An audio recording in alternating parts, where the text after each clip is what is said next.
অদ্বৈততম মানেতাবাদীর মহান একুঞ্জ সাধন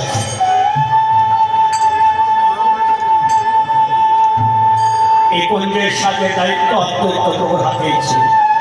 অনেক হলো মঙ্গলের ইশার। আমি কয়েকবার আপনাদেরকে হাত তুলে হরিবোল বলেছি। কেন বলেছি? বাবা আমার ইচ্ছা না, অধিবাসের পদে মহাপ্রভু লিখেছে আসিয়া বৈষ্ণবগণ হরি হরি বলে ঘন ঘন কীর্তনেরা করো দিবাস। আমরা তো কীর্তনে আর তোমরা তো বৈষ্ণব, তোমাদের কণ্ঠে হরিনাম শুভাবা। তাই অধিবাসে যত হরিবোল বলবে তত আনন্দ। আপনি শ্রী নিতাই ভক্ত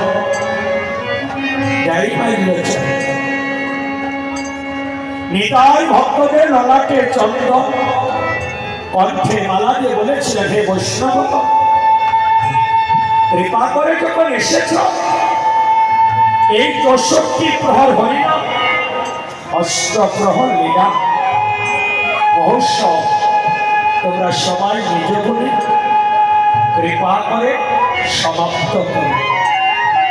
আমি আমার জন্য বলছি, আবার একটি বৎসর পরে আসতে এখানে অধিবাসে আসো, ২০ তারিখ অবশ্যই বসো।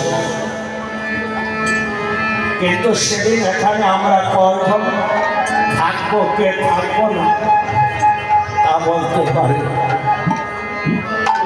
এই বৎসর আমি আমার জন্মদাতা পিতাকে আষাঢ়ের ৪ তারিখ নিজ হাতে সমাধি দিয়েছি।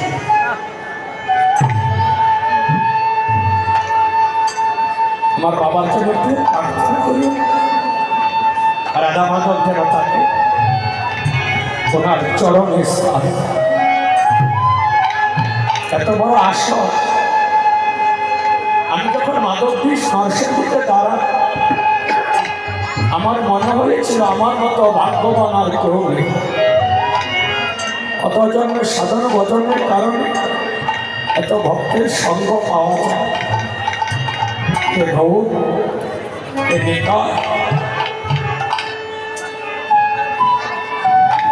যদি আবার কোনোদিন মানুষ রূপে আমাকে পাঠায়, আমাকে আমার কীর্তনিয়া করেই পাঠালো, যেন আমার এই পাপের দেহে আমি সমস্ত সাধুগুরু বৈষ্ণবদের চরণ ধুলি তুলে আমার এই পাপের দামকে সরস করে